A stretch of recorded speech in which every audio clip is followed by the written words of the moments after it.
Olá amigos ligados nas realizações do Grupo Ágape de Teatro. Começa agora mais um programa para quem curte teatro, música, literatura, dança e audiovisual. Este programa é uma produção do nosso núcleo de audiovisual que está há 16 anos em atividade na TV Tupaense. Confira as atrações do programa de hoje. Olá, sejam bem-vindos ao Trabalho de Mesa, o seu programa persistente. E 2019 começa com uma grande novidade. O Grupo Ágape firmou mais uma parceria, desta vez com a TV Cidade de Taubaté, que é uma emissora comunitária localizada em Taubaté, São Paulo, e é um pontão de cultura.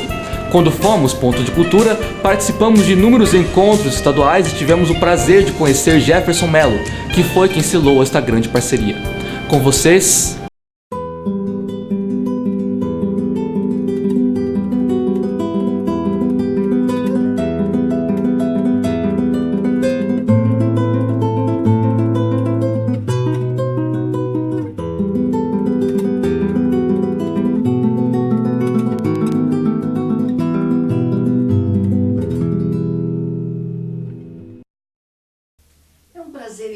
Estar em sintonia com todos os telespectadores aqui da cidade de Taubaté e hoje um dia muito especial em nossas gravações. Nós estamos começando o primeiro programa de 2019, realmente um programa diferente, um visual diferente, cabelo, óculos, e também aqui no estúdio nós temos a presença de flores, que sempre trazem uma harmonia em nosso programa, em nosso ambiente.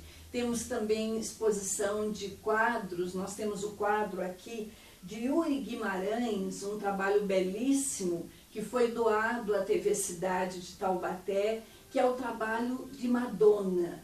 Parabéns a Yuri Guimarães, esse grande artista plástico. E o nosso programa tem o patrocínio do Bar e Restaurante do Osmar, nosso grande colega que está sempre conosco em todos os programas, aqui na Avenida da Saudade, número 470, aqui no Jardim Humaitá. Telefone 3632-1221, 3632-1221, o Bar e Restaurante do Osmar. Muito obrigada a todos os telespectadores que estão conosco nessa sintonia. E hoje, caros ouvintes e telespectadores, nós temos um momento especial em nosso programa, porque como eu destaco em meu livro, O Momento de Decisão, eu destaco a relação entre pais e filhos.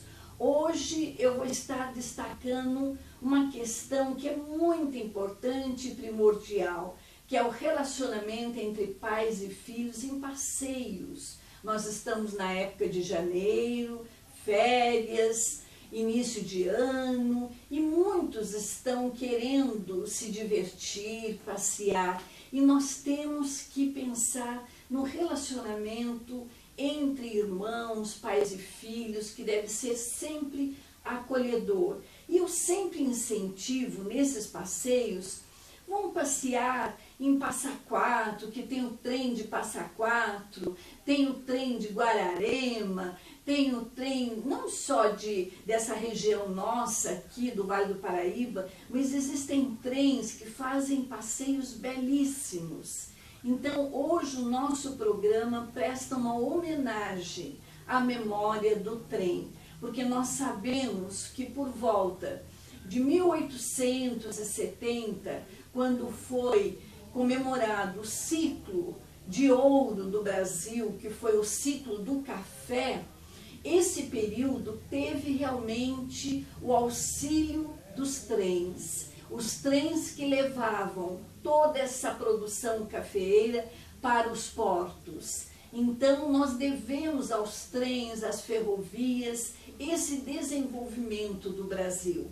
Portanto, caros telespectadores, no dia de hoje é um dia muito importante. Eu sou uma amante dos trens, eu sou uma amante das ferrovias e eu gostaria de ver o nosso Brasil afora, de norte, sul, leste, oeste, sendo também tendo essa possibilidade das ferrovias, dos trens, como iria ajudar não só Via Dutra, todas as estradas por aí afora, mas ajudar no nosso desenvolvimento. Então, hoje nós temos uma pessoa ilustre, convidado, que vem a ser da BPF, que já existe há 41 anos. A BPF, nós temos aqui a presença do nosso grande amigo, colega Bruno Sanches, que é o presidente da BPF. É um prazer estar com você, Bruno. Ele falou, pô, você tem na Europa, por que não pode ter no Brasil? Exato. E aí ele criou, ele até começou de uma maneira bem simples, ele botou um anúnciozinho no jornal, quem tem interesse em Maria Fumaça, locomotiva a vapor, me procura pra gente criar uma entidade. E aí eles fundaram a BPF. Ela começou logo eles já começaram a luta ali para preservar a estrada de ferro oeste de Minas, que é lá em São João del Rei, Tiradentes, que muitas pessoas conhecem, mas ninguém sabe que aquilo no fundo existe porque foi a primeira luta da BPF, de preservar aquilo lá. E depois começaram a um trabalho junto, na época era a rede ferroviária, de conscientizar a rede, de preservar esse material. E começaram a procurar um lugar para onde nós vamos colocar tudo isso. Aí eles conseguiram a linha lá em Campinas, que hoje funciona até hoje, de Campinas a Jaguariúna. Foi até um convênio com a FEPASA, que já não existe mais, a FEPASA cedeu aquilo para a BPF. E aí eles começaram a coletar Maria Fumaça, vagão, carro de passageiro de tudo quanto é lugar e levar para lá. E foi onde nasceu a BPF. Depois, com os anos, ela foi expandindo. Aí no comecinho da década de 90 começou um movimento em cruzeiro. Estava já iminente que ia ter o fechamento da linha de Minas. E aí começou aquele movimento para preservar, para salvar, criar um trem turístico, e o pessoal começou a se envolver com a BPF. E aí que foi onde surgiu, na época, a regional de cruzeiro, que foi onde meu pai começou a se envolver, que meu pai sempre gostou de trem, a gente sempre mexia com ferromodelismo, com as miniaturas. Aliás, vocês têm uma oficina na Isso. cidade de Cruzeiro, que eu tive a oportunidade de visitar juntamente com meu esposo, uma oficina de recuperação de trens e locomotivas. A oficina nossa hoje, modéstia à parte, a gente pode dizer que é uma das maiores no Brasil hoje. Questão de manutenção de locomotivas a vapor. A gente também faz manutenção de diesel, de vagões e tudo mais. O foco principal são as locomotivas. Porque hoje a gente tem, na BPF, a gente tem várias regionais, como se fossem filiais. No caso, a gente cuida da Regional Sul de Minas, que é que mantém o trem em Passa Quatro, em São Lourenço, o trem das águas, e agora, mais recente, em Guararema. E ali a gente faz a manutenção, dá o suporte a todos esses trens, e ainda dá o suporte também para outros trens da BPF, que existe uma integração entre as regionais. Tem algumas oficinas que são mais especializadas em determinados serviços, então a gente manda para eles, assim como eles mandam para cá, vai sendo uma troca ali de favores entre as regionais. E é tão importante esse trabalho de vocês.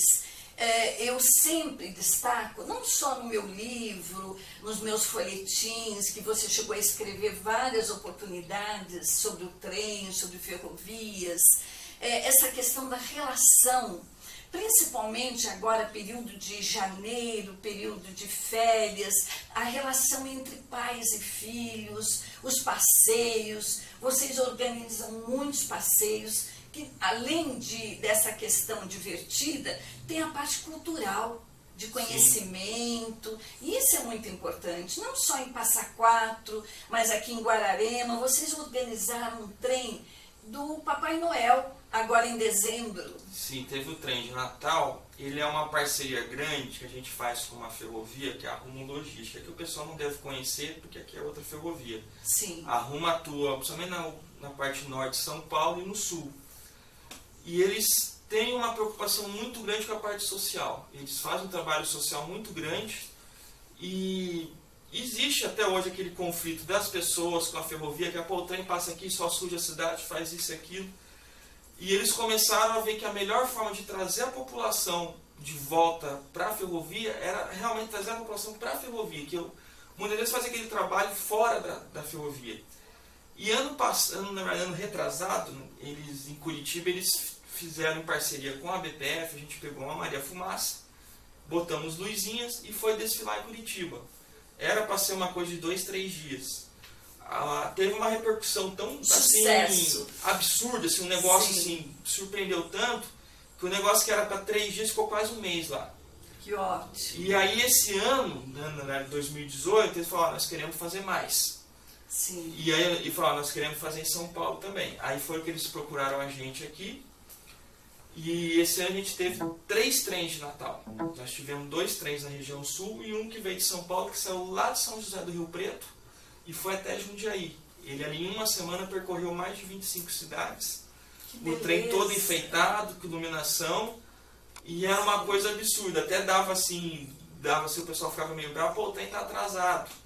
Que não tinha como ele chegar no horário. Porque ele Sim. chegava na cidade, era tanta gente que o trem não conseguia passar. Sim. Ele tinha que parar, esperar o pessoal ver, tirar foto, acalmar, abrir o caminho, aí seguir a viagem. Mas foi assim, muito, assim, uma repercussão muito grande, muito positiva. E aquela coisa assim, a gente viu ali pessoas que provavelmente nunca pararam na vida para ver um trem passar e foram ali ver. Então a pessoa viu que a ferrovia ainda faz parte da vida dela. Não está ali só passando dentro da cidade dela. Bruno, esse programa de hoje eu quero reviver, assim, é uma questão da memória do trem. Essa memória do trem eu acho que está em todas as pessoas, mesmo pessoas que não tiveram oportunidade de andar de trem. Eu cheguei a andar de trem, São Paulo a Taubaté, Taubaté Cruzeiro. Então realmente fantástico. E eu tenho um sonho comigo, porque nós temos aqui no nosso Brasil afora uma região tão grande, norte, sul, leste, oeste, e você vê o Brasil tão grande. Como seria bom se houvessem ferrovias, se houvessem trens ajudando. A Dutra, por exemplo, a Presidente Dutra, a grande rodovia aqui do Vale do Paraíba, Rio, São Paulo, ela não comporta mais. Se houvesse essa possibilidade dos trens, não é? Sim. Eu pergunto para ti, como seria importante esse desenvolvimento? Eu acho importante por N motivos, né? Nós temos uma questão estratégica mesmo, Sim. você reduzir custos, apesar que eu tenho uma visão assim mais prática disso, eu não tenho uma visão assim, às vezes o pessoal sonhadora. Eu sou mais prático, Sim. aprendi com meu pai, a gente ser mais Sim, pé no chão ali. O Brasil teve muitas falhas nesse aspecto. Eu acho que uma das falhas que teve, foi até aquela coisa do Estado mesmo, de pregar ali que a ferrovia é um negócio barato. E a gente fala, gente, a ferrovia ela não é barato. A ferrovia ela é cara, ela é uma infraestrutura cara, ela é cara para você manter, ela é cara para você criar. Ah, mas ela é mais barata que o caminhão. Ela é mais barata, só que ela precisa ter volume. A ferrovia ela é uma coisa feita para volume. Então, você fazer uma ferrovia para sair com um vagãozinho daqui até ali, não vale a pena. Não Põe no concordo. caminhãozinho, que é muito mais em conta. sim, Então, eu vejo que para a gente desenvolver a ferrovia no Brasil, a gente tem que focar nos grandes centros, onde a gente sabe que existe uma demanda.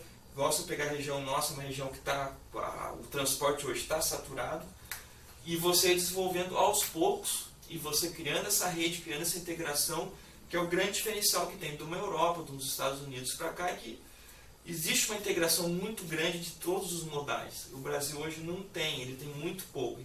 Está voltando devagarinho, assim, de forma modesta, mas eu acho que ainda tem muito espaço para isso crescer ainda. sim. Eu lembro, vocês receberam uma comitiva da Inglaterra, que vieram visitar aqui o Brasil e ficaram encantados com a ferrovia. Você foi uma das pessoas que recebeu esse grupo. Isso, na verdade é um grupo, é um grupo de excursão. São todos entusiastas, pessoas que gostam de ferrovia, principalmente maré fumaça, vapor. E são pessoas que, a grande maioria, viajam o mundo todo atrás de trem de maré fumaça. É o Sim. grande foco deles. E na verdade nós já organizamos por 3 vezes essa excursão. Eles vêm ao Brasil, a gente visita praticamente todas as ferrovias do Brasil que ainda tem algum tipo de maré fumaça. E nesse aspecto surpreendeu muito assim a questão do elogio, né? Que a gente tem aquela... várias vezes chegaram para mim, eles olhavam para mim, mas como é que você mantém isso? Com a bilheteria do trem. Não dá, é impossível. Não, a gente faz só com a bilheteria. Porque você pega na Inglaterra, todas as ferrovias que tem a vapor, que são entidades, associações também, tem muito suporte do governo. Aqui a gente não tem, a gente sobrevive sozinho. Infelizmente. Infelizmente ou felizmente. Eu por um lado, eu me orgulho de poder dizer que a BPF ela se sustenta sozinha. Tá. Ela não precisa de um suporte, ela não é uma entidade deficitária. Ela tem a geração de renda própria dela, que é com o apoio da população, e eu vejo isso como um reconhecimento, que a população tem lá voluntariamente, vai nos passeios, contribui. Então isso quer dizer o quê? Que a população gosta e aceita aquilo. Então eu vejo assim como uma vitória mesmo que a gente conseguiu. E esse pessoal elogiava muito. Falava, pô, isso aqui que vocês estão fazendo, nossa, tem que vir mais gente para cá conhecer. E eles vêm por gostar. Tem o outro lado também, o Brasil teve muita coisa da Inglaterra nas ferrovias, então você tem aquele pessoal que chega aqui, o cara olhar, pô, isso aqui foi feito no meu país. Sim. Quando teve a pessoa que chegou, pô, isso aqui foi fabricado na minha cidade. Aí chegou uma pessoa, isso aqui era fabricado lá onde eu morava. Sim. Então tem toda essa questão, a história também, eles trazem história. E tem também o contato. Nesses grupos vinham também pessoas que lidavam com preservação. Então tem uma troca de experiências também. Como é que você faz isso lá? Eu faço de tal forma. Isso aqui não, faz assim que é melhor. E foi criando uma rede, a gente troca informações. Às vezes a gente precisa de informação de uma locomotiva que foi fabricada na Inglaterra. A gente entra em contato lá, o pessoal pesquisa, olha, eu consegui achar um desenho aqui no museu, eu vou mandar para vocês. Então, assim, é uma rede, hoje praticamente ficou uma coisa mundial mesmo, essa questão da preservação. Você nos passeios que você faz sobre ferrovias, Paranapiacaba é uma região que você vê grandes ferrovias ali, aliás, grandes trens, locomotivas. Sim. Paranapiacaba é uma coisa única no mundo. A judiação de Paranapiacaba foi não ter tido o reconhecimento que merecia, principalmente da rede. Tá. A rede foi quem teve a oportunidade de manter aquilo, infelizmente ela optou por não manter. Mas assim, eu tive contato, principalmente na Inglaterra, ali era uma ferrovia inglesa, totalmente inglesa, e você tinha o sistema funicular. O sistema funicular não é único no mundo, não, existiu no mundo todo. Mas a complexidade e o tamanho que foi feito em Paranapiacaba só existiu lá. Sim. A Inglaterra teve diversos sistemas funiculares, inclusive já tive contato com autores que escrevem só sobre sistemas funiculares, e falam, não, Paranapiacaba é único. E infelizmente não teve o reconhecimento, hoje está numa situação deplorável. A BPF ela mantém uma parte do sistema, uma parte do museu, ela procura manter, mas lá a gente tem uma dificuldade muito grande, principalmente burocrática, ali existe diversos tipos de tombamentos, então para você fazer qualquer obra ali tem um trâmite burocrático enorme que atrapalha, a nossa estrutura é muito pequena. Então a gente tem uma dificuldade grande de conseguir manter esse trabalho lá. Mas estamos tentando, assim, devagarinho a gente está recuperando uma coisinha aqui, outra ali, e aos poucos está evoluindo.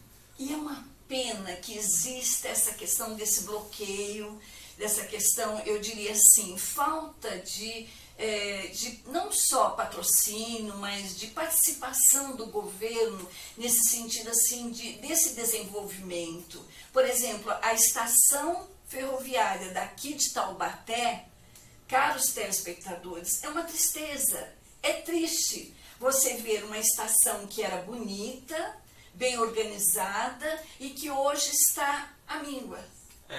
Até que Taubaté teve uma parte que foi recuperada e tem outra parte que ainda está. E é uma dificuldade muito grande e ficou essa questão das estações, elas foram feitas para um propósito, que era a questão dos passageiros. Sim. Hoje já não tem mais essa necessidade. Você tinha aquele contorno local da ferrovia também, que hoje não existe com a tecnologia, a evolução toda, muita coisa se tornou obsoleto. E muitas prefeituras não sabem aproveitar, né? Às vezes você tem um prédio bonito, um prédio que poderia abrigar, às vezes, uma estrutura grande da prefeitura. Sim, sim. Você tem muitas cidades que as prefeituras, às vezes, têm muitos imóveis alugados, e você tem um outro prédio ali abandonado que poderia estar sendo usado. Mas é uma questão de conscientizando a autoridade, ver, olha, você pode aproveitar aquilo, você vai trazer aquilo de volta para a população, você vai ter um prédio recuperado, e ao mesmo tempo sendo útil. Exato. Cultural, museu, trazer a história porque o Brasil precisa muito disso, dessa questão da história. Quando a gente fala do ciclo de ouro do Brasil, que foi os Barões do Café, eles devem muito aos trens. Então eu acredito que esse desenvolvimento também pode vir através dos trens, não é? Sim, pode. É o trabalho principalmente que a gente faz na BPF. Hoje, os trens nossos, os passeios, qual que é o principal objetivo? A pessoa vai lá, ela conheceu uma ferrovia como era 50, 60 anos atrás. Sim. Ela tem esse contato com a ferrovia antiga. Até a pessoa chega, pô, mas o banco é de madeira. Eu falo, banco é de madeira, era de madeira. Exato. Viajar, você vai ficar meia hora aqui dentro, mas o pessoal ficava o dia inteiro sentado aí dentro para poder viajar. Então, para a pessoa ter aquele contato e ver a história. E toda ferrovia, ela sempre tem muita história. Desde coisinhas mais simples, coisas mais complexas. A gente pega ali em Cruzeiro, muita gente não sabe, mas Dom Pedro II, o imperador, foi 2 vezes lá visitar a obra da ferrovia, que foi uma das maiores obras da época. Sim. E as pessoas não têm consciência disso. A gente pega o túnel lá no Alto da Serra, na época da construção, dizem, eu não tenho confirmação, eu nunca consegui confirmar, também nunca consegui provar que não é verdade. Onde teve a Revolução. Isso, mas segundo 32. algumas informações, o túnel, na época da construção, ele era o 2º maior túnel do Brasil. Que beleza. Eu ainda não consegui comprovar, mas também não consegui provar o contrário. Sim. Então, tem muita história, teve muitos desafios, questão de engenharia, que existia uma tecnologia grande que veio para cá, e isso se perdeu. Muita coisa as pessoas não sabem, não tem essa consciência. A gente tem a questão da Revolução, que foi muito forte, somente na história do estado de São Paulo, aconteceu muita coisa na nossa região, e a ferrovia sempre envolvida ali. E fora as historinhas menores, que você tem muita coisa. De todas as ferrovias, Paranapiacaba, então, é de tudo quanto é jeito. Eu consto aqui no meu livro uma história sobre André Rebouças e Antônio Rebouças, que foram 2 grandes engenheiros que na época do Império, eles foram responsáveis pelo projeto da construção da região de Paranaguá e Curitiba, né? Aquela região ali próxima a Antonina, e são 2 irmãos engenheiros maravilhosos que conseguiram romper com preconceitos na época, 2 grandes engenheiros negros que conseguiram enfrentar um momento que o Brasil vivia, que era da escravidão. E até ali tem uma história ali que você tinha engenheiros, eu não lembro a nacionalidade, não sei se era francês, se era inglês, mas eram estrangeiros. E parece que eles vieram, começaram e desistiram. Falaram, não, é impossível fazer uma ferrovia aqui do jeito que vocês querem, não vai dar. Aí eles vieram, né, e conseguiram. Que é maravilhosa a construção, né? Tem muitas obras de arte. É um símbolo, né, das ferrovias. Curitiba, Paranaguá, Paranapiacaba. Sim. São símbolos. A região nossa, a ferrovia nossa de Cruzeiro, não teve tantas obras de arte, com exceção do túnel, que foi a maior obra de arte da região por muito tempo. Sim. E que eram desafios, eram todos engenheiros ingleses. Então ela tem muita história ali, ela é uma ferrovia inglesa no meio do Brasil, assim como a Paranapiacaba. Isso influenciou a cultura da região, principalmente Cruzeiro. Cruzeiro teve uma influência muito forte dos ingleses. Até hoje em Cruzeiro a gente tem aquela questão das ruas numeradas, não é oficial, mas até hoje todo mundo fala a Rua 2, a Rua 3, a Rua 4, todo mundo fala. Sim. Isso tudo é herança dessa cultura que ficou ali na cidade. A cidade foi planejada pelos ingleses, né, pelo menos o centro, né, depois ela cresceu desordenada. Então teve muita influência da ferrovia no Brasil. Tem aquela história que a primeira partida de futebol foi lá em Paranapiacaba, né, da São Paulo Reina, tem essa história. Sim. Foram os ingleses que trouxeram para cá. Sim. Então ela afetou o Brasil de tudo quanto é forma. E eu acredito, Bruno, que se a gente incentivar todos esses que são amantes do trem, das ferrovias, se nós incentivarmos, eu acredito que vai ter alguns olhos do governo para essa questão. Esse é um sonho que eu tenho. Quando eu vi a estação da Bolonha, lá na Europa, uma estação imensa, com ramais e trens para tudo quanto é local da Europa, ali em Frankfurt, também na Alemanha. Sim. Eu fiquei encantada, então eu tenho esse sonho, é um sonho meu, sabe? Quem sabe aqui no Brasil a gente consiga esse desenvolvimento. Eu acredito que a gente vai conseguir, assim, vai demorar muito tempo para chegar naquele nível, mas eu acho que a gente vai desenvolver da nossa forma. A ferrovia, cada lugar é de um jeito, ela se adapta à região que ela está trabalhando ali. E eu acredito que no Brasil vai vir uma mistura de tudo, porque na verdade a nossa ferrovia hoje já é misturada, né? A gente começou como uma ferrovia europeia, num padrão inglês, depois a gente foi virando para um padrão americano, que existe uma diferença, questão de forma de funcionamento, tudo. O europeu ele é mais focado basicamente num trem curto e rápido. O americano não, já é um trem mais longo, mais lento, mais pesado. Que hoje é a tendência que a gente segue, que geralmente é a tendência mais comum para um país grande, né? Você tem um trem mais longo para percorrer uma distância grande. Que você, na sua concepção de trem, você acha que é possível o trem ter de carga e também de passageiros? Com certeza, isso acontece no mundo todo. Eu Tá. acho que é uma questão de você adaptar a forma de trabalho. Sim. Na verdade, hoje a gente já tem isso, inclusive no Brasil. Guararema mesmo, a gente opera por trem turístico, numa linha de Sim. carga e passageiro convivendo. Lá no sul nós temos 2 linhas da BPF também funcionando em linhas operacionais, convivendo com trem de carga. Sim. É possível, é uma questão de adaptações. Na Europa você tem diversas linhas com carga e passageiro, nos Estados Unidos também. Então é totalmente normal no mundo todo. Quando o pessoal fala tem que segregar a carga e passageiro, eu já olho para o não tem necessidade, dá para conviver os dois. É caso muito específico que não dá para pôr os dois.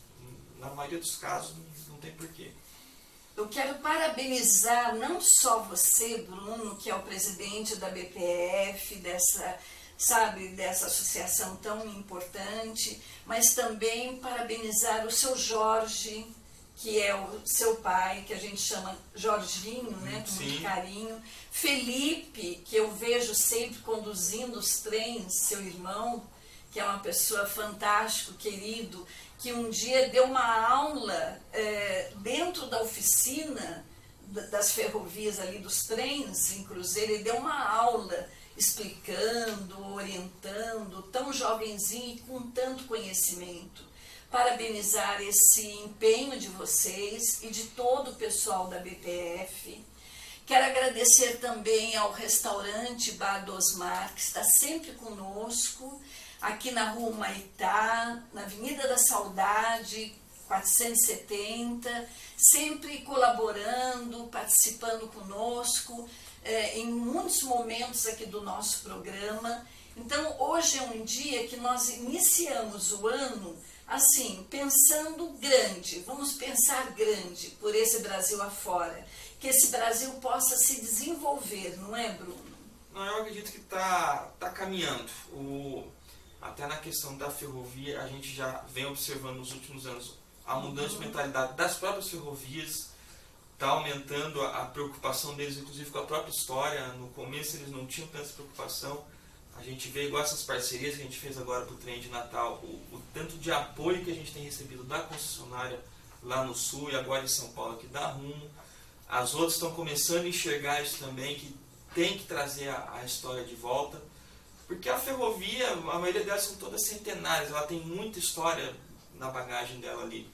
E eles viram que é importante manter isso, trazer um pouco disso de volta.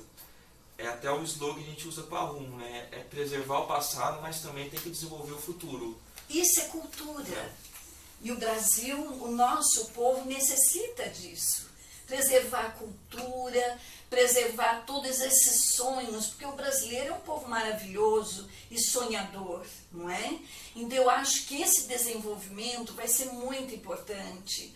Vai ajudar também o relacionamento em família. Eu sempre, dentro da psicologia, eu destaco como é importante nas férias todos estarem juntos, participando juntos, essa questão do amor em família, essa questão das relações saudáveis. E vocês propiciam isso nos passeios de trem. Sim, que os pacientes são principalmente focados na família. Então é sempre muito comum a família. Você tem a turma mais jovem que vai para conhecer, o pessoal mais velho que vai ali para reviver e muitas vezes para levar os mais novos, filha, neto, vão lá para você ver o trem que eu viajava, como é que eu viajava no passado. Então tem muito essa questão da família. É muito difícil a gente ver uma pessoa sozinha, é sempre uma questão muito familiar. Parabéns por esse Obrigado. Trabalho da BPF. Obrigado, eu agradeço por você abrir esse Parabéns espaço. a toda essa equipe de vocês. E eu quero agradecer também aqui à TV Cidade de Taubaté por essa possibilidade de estarmos mostrando a importância do trem, das ferrovias, da BPF. Eu quero agradecer ao meu caro amigo, colega André, da edição, e ao Jefferson, que está conosco aqui dentro dos estúdios. Muito obrigada a todos os telespectadores, espero que tenham apreciado o nosso programa de hoje, que é o início falando de desenvolvimento. Nós vamos estar falando de muitos assuntos importantes, porque o importante é você estar e atuar diante das situações, e é o que vocês fazem com muita propriedade. Parabéns, até o próximo programa, se Deus quiser, e até uma próxima oportunidade. Muito obrigada. Obrigado você, ok. Obrigado pela oportunidade e fica o convite para quem quiser conhecer, nos visitar, Guararema, Cruzeiro, Passa Quatro, São Lourenço. Estamos à disposição. Muito obrigada. Até o próximo programa, se Deus quiser. Muito obrigada a todos.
SB Contabilidade. Profissionais com larga experiência na área, prestando serviços de escrita fiscal, departamento pessoal, expediente em geral, contabilidade e assuntos fiscais. SB Contabilidade. Rua Coroados 85, telefone 14 3491 4452. SB Contabilidade.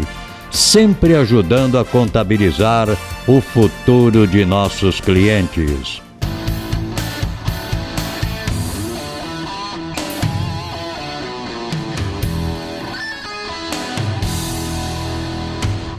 Voltamos com o segundo bloco de nosso programa e você irá assistir agora ao quadro Trabalho de Mesa, uma parceria do Grupo Ágape de Teatro e a equipe teatral com fins artísticos, que é um centro de ensino de artes cênicas localizado em Brasília. Olá, sejam bem-vindos ao Trabalho de Mesa, o seu programa persistente ou teimoso de teatro na internet.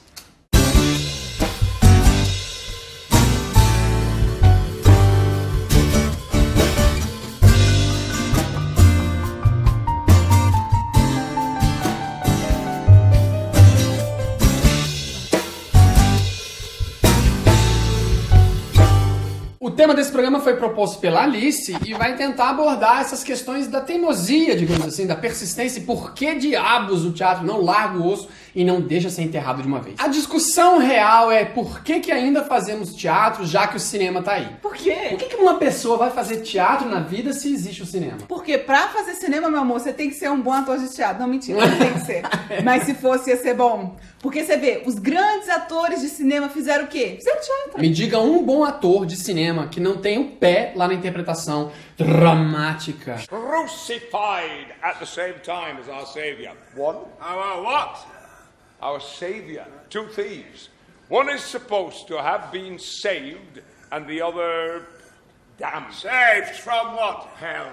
I'm going. A questão é que ao longo do tempo o teatro sempre permaneceu vivo, né? Ele já foi proibido na Idade Média, depois ele foi renascido na Idade Média, ele foi proibido pela igreja, depois ele foi renascido dentro da igreja, e de alguma forma a gente sempre se manteve fazendo as artes cênicas. Será que agora não é o momento da gente repensar que esse tipo de arte ou se transforma ou então morre? É recorrente a gente perceber as técnicas teatrais se modificando, se reestruturando.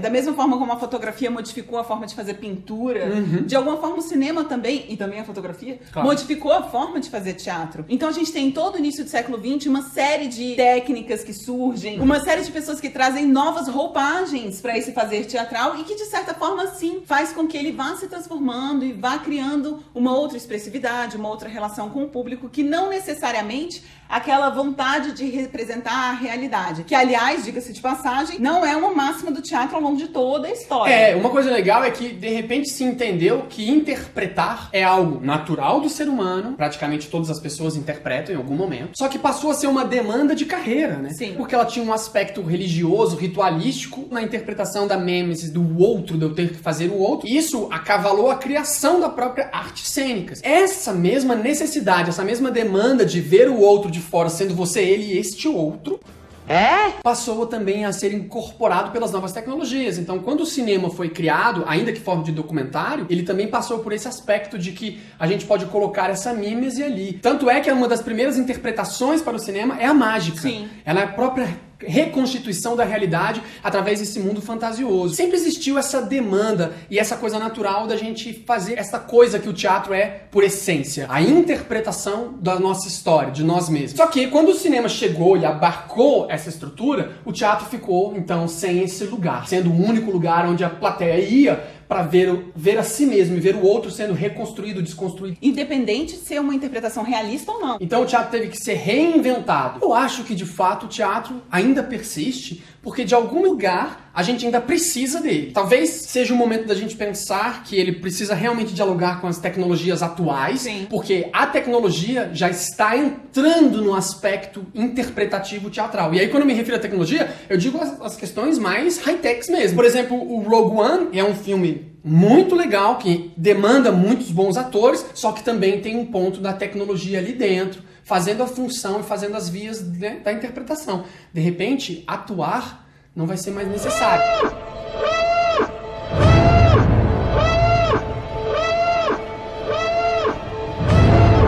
As máquinas vão dar conta de fazer. E aí, onde fica o teatro nisso? Não consigo lidar.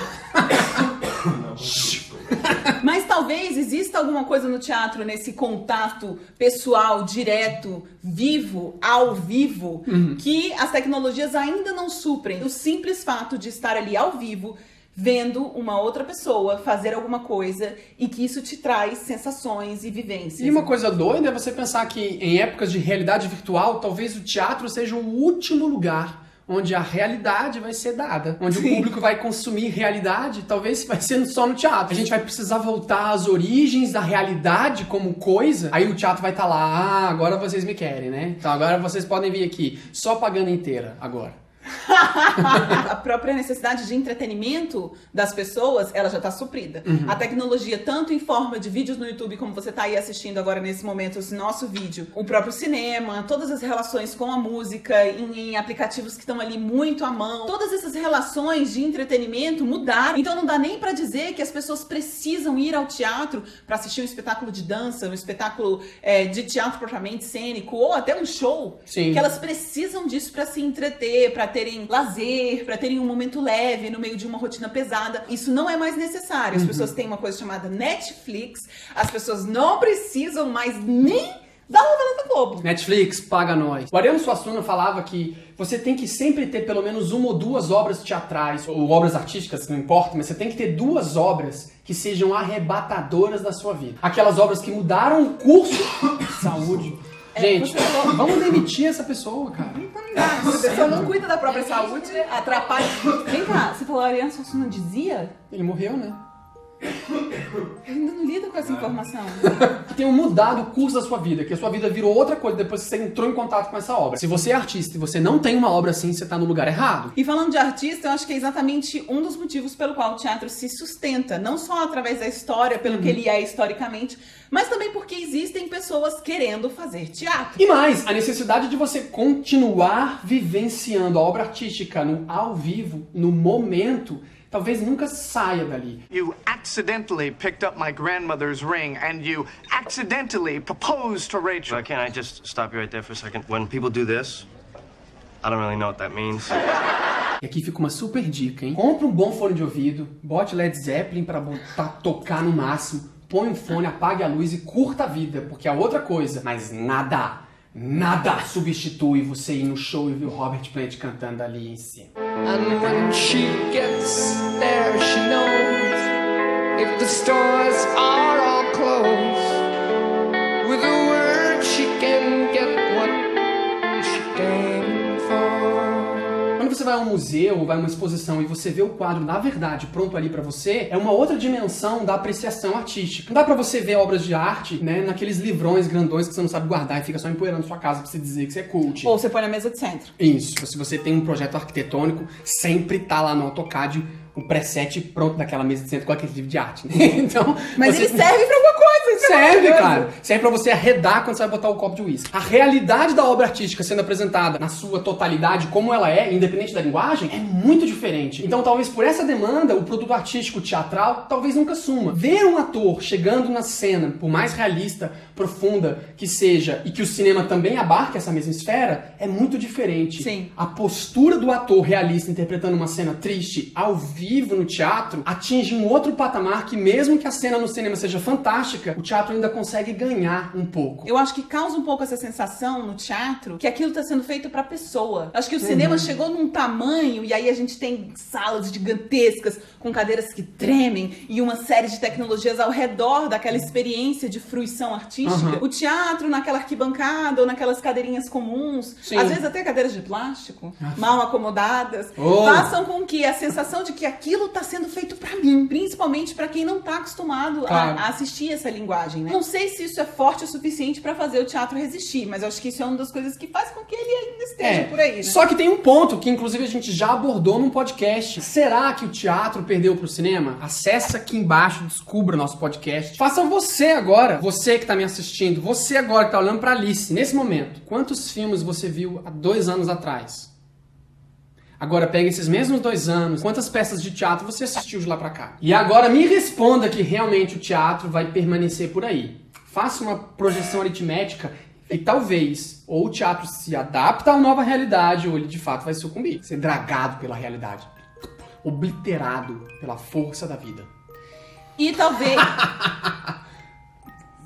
Não se deixe ser tragado pelos acontecimentos da vida. Não se deixe ser obliterado pela força do tempo. E a chave dessa adaptação pode talvez estar nesse fazer artesanal. Olha. Talvez, não sei, tô aqui pensando. Ixi, assume, se você falou, assume. Se os atores, se esse fazer teatral que é artesanal, assumem essa artesania, essa possibilidade de contato ao vivo e trazem novidades pra isso, pode ser um trunfo. O problema é que tá calcado na atualidade tecnológica, porque em geral, como a máxima do teatro, eles estão vinculados a essa ideia manufatura, a essa ideia de raiz, muitos artistas cênicos têm orgulho de serem analfabetos digitais. Quanto mais distante o teatro tiver da tecnologia, mais difícil vai ser esse diálogo com o consumo real do dinheiro que é o jovem da internet. Você aí que vai comprar nossa camiseta, que gosta da gente, A gente é de teatro, mas tá na internet. Então, né? Acesse o link aqui embaixo.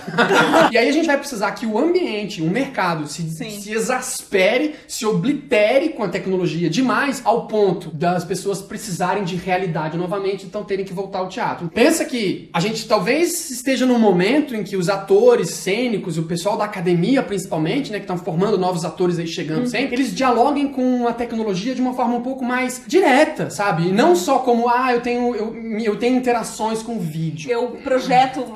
Minha peça tem projeção de vídeo. Não, gente, para com isso. Se você fala isso, já era. Acabou pra você. Já perdeu. Você já perdeu. Sua peça tem que ter talvez alguma coisa ao vivo. O resto tudo já é vídeo. Porque senão você não vai conseguir dialogar direto com o mercado. E aí isso vai virar uma bola de neve problemática. E aí você vai precisar que o cinema fique completamente over de tecnologia, e isso vai demorar um pouco. O Rogue One saiu em dezembro de 2016, né? Então assim, vai ter o quê? 20 anos, 30 anos, para que o cinema fique completamente high-tech, para que então todos os personagens de cinema estejam vinculados no Vale da Estranheza, e aí ninguém mais gosta de cinema porque aquilo tá esquisito, e aí então todo mundo procura o teatro. Cara, eu preciso que as pessoas paguem inteiro no meu espetáculo amanhã. Não dá pra pagar a conta. E talvez, inclusive, incluir nesse fazer teatral coisas que a gente ainda não conhece. Sim. E que a gente possa criar a partir dessas mentes maravilhosas criativas que nós temos. E aí sim, talvez, criar um elo, uma conexão, algo diferente entre isso que é artesanal e isso que é tecnológico. E aí a gente talvez consiga resgatar esse teatro, essa linguagem, no sentido de manutenção. E não só de ser uma experiência ímpar na minha vida, em que eu vou uma vez ao teatro e nunca mais eu vou, porque até é meio esquisito. E até a Netflix pode entender assim também e convidar o teatro pra entrar dentro dela. E os trabalhos de mesa. Por exemplo, né, Netflix? Liga não. Não liga. Ela tá velha, é velha. Liga. Velha, entrega. Passa uma carta pra mim. Escreve uma carta aqui no bilheteria@trabalhodemesa.com, que a gente lê os e-mails de vocês e a gente estabelece essas conexões, a gente ouve não, porque no caso a gente lê.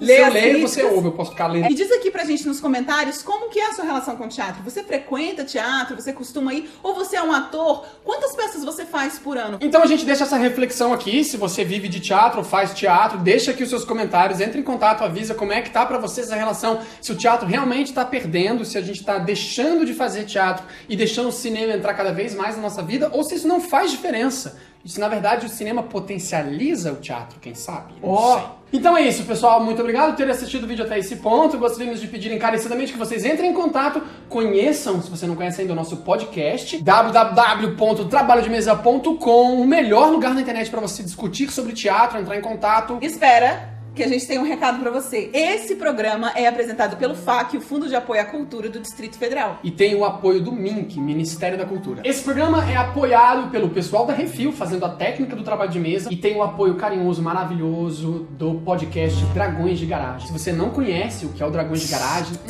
acessa www.dragõesdegaragem.com. É o melhor podcast de divulgação científica. Se você é um daqueles caras que realmente sentiu que a sua vida era pra você ser astronauta e por algum motivo você desistiu que a ciência era pesada, lá é o lugar pra você conhecer a ciência, tá? Corre lá, www.dragõesdegaragem.com. Muito obrigado, dragões. Um beijo pra vocês. Muito obrigado a todos e até mais. Tchau!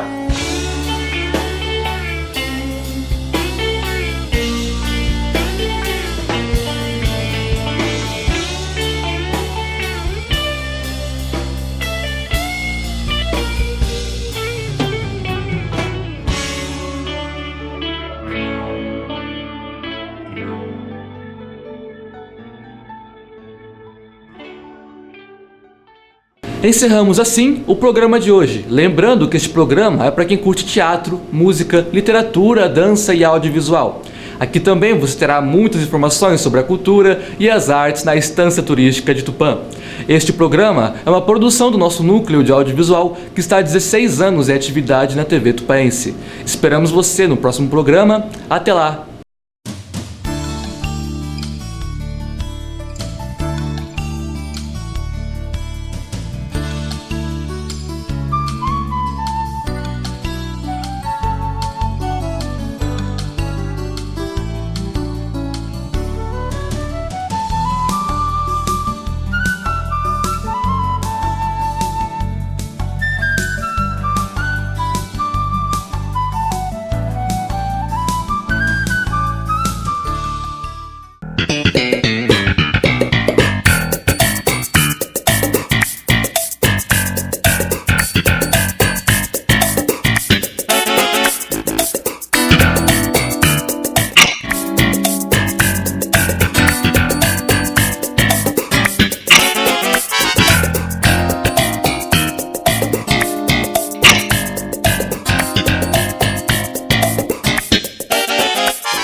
SB Contabilidade. Profissionais com larga experiência na área, prestando serviços de escrita fiscal, departamento pessoal, expediente em geral, contabilidade e assuntos fiscais. SB Contabilidade. Rua Coroados 85, telefone 14 3491 4452. SB Contabilidade. Sempre ajudando a contabilizar o futuro de nossos clientes.